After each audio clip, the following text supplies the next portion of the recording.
imaaraadka horta waa dawlad aan saaxiib ahayn waana dawlad aan ururka carabta iskula jirno iyo midka islaamkaba hase ahaatee iyagoo ka faa'iidaysanayaan burburka Soomaaliya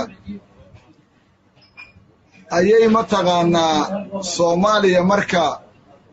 istiraatiiji iyaga ay ku danaysanayaan ayay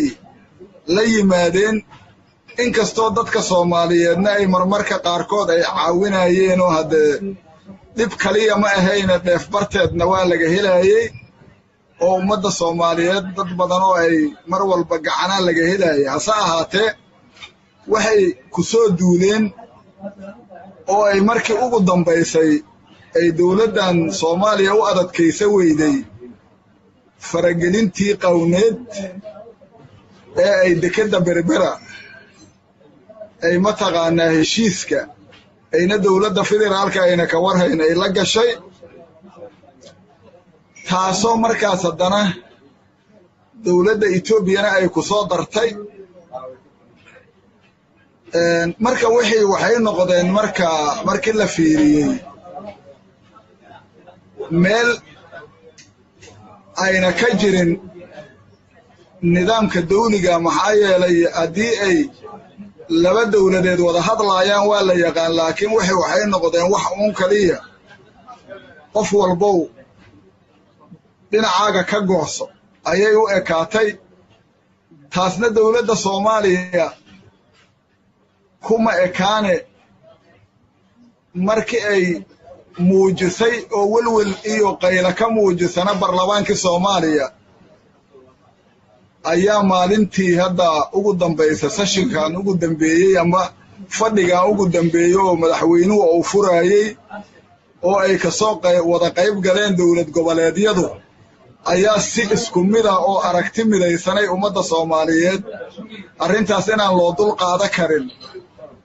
ayaa laga muujiyay taasna mooshin degdega ayaa baarlamaanka Soomaaliya ayuu ka soo saaray wuxuuna ku guuleystay inuu sharci mamnuucaya shirkadda DP World inay mataqaanaa meesha ay ka baxdo lagana mamnuuco geyiga Soomaaliya taasaa ka soo baxday oo si wada jira mataqaanaa hadday dawlad goboleed tahay iyo hadday heer federaal tahay iyo hadday baarlamaankii tahaba si muwaafaqa leh loo wajahay wixii waxaas ka dambeeyana iyaga hadee sidii ay u hadleen waa ogeedo waxa nidaamkii diblomaasiyadda waa ixtiraami waayeen ninkii shirkadda ka madaxda ahaa oo sabkunturaad heestay oo sabkunturaad ka heestay ninka dhaxalka hadda ku fadhiya shirkadiisa waxay iyaguna markaasi siday rabeen ay u hadleen haddii shirkadda kaliya mataqaanaa ay dawladda Soomaaliya la hadashay ama ay ka mamnuucday dawladda Imaaraadka xiriirkeeda iyo dawladda Soomaaliya markaasi wili waa furaayo problem kama jirin in la wada hadlo oo si wanaagsan arrintaas la isaga yimaado nidaam diblomaasiyada ay dawladda Imaaraadku la timaaday heeda cirkay ku tashay waxay rabtay samaysay meelihii ay dalka Soomaaliya ka fadhidana way isaga insaxaabto idaa iskeed uga guurtay idoon cid naga baxayna dheh marka taas waxay u muuqata marka inay wax isbiday dawladda Soomaaliya ay madax gaabsatay oo markaasi ay sharaftii iyo karaamadii iyo independence-ga waxa loo yaqaan ama mataqaanaa madax banaanida territory-yada Soomaaliya inaynan markaas mataqaanaa ina waxba u ambayay dawladda Soomaaliyana waxaad ogtahay inay markaasi dacwo ay u gudbisay jaamacadda carabta markii ay u gudbisana in wada hadal laga gala dawladda Soomaaliya way soo dhaweysay cabashana way muujisay markaas hadee dawladda Imaaraadka marka waxay keentay marka inay wili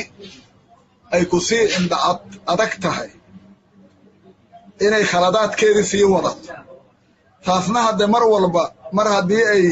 annagu aanan dalkeeda ku duulin